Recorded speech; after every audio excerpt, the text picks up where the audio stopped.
пенсияның уақытында көбірек ақшамызды ала алмай очередьте далада тоңып солай тұрып қаламыз, уақытымыз көп кетіп қалады.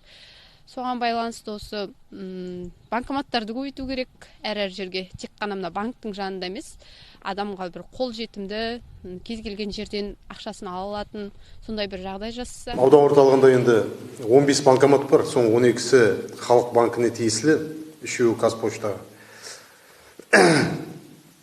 Енді банкоматтың өзінің бөліп беретін мөлшерлемесі бар. Бірде 30 мың теңгеден артық берілмей қалады.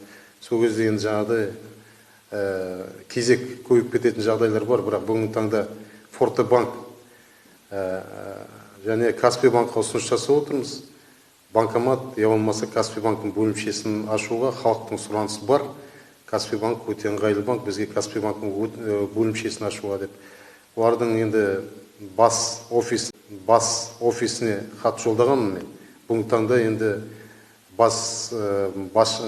Каспий банктың төрағасынан хат келіп отыр, мәселе шешілмей отыр. Себебі ең бірінші банкоматтар орнатып, бөлімше ашу үшін банктың өзінің қаржы сақтау қоймасы болу керек екен. Болмаса банковское хранилище деп айтады.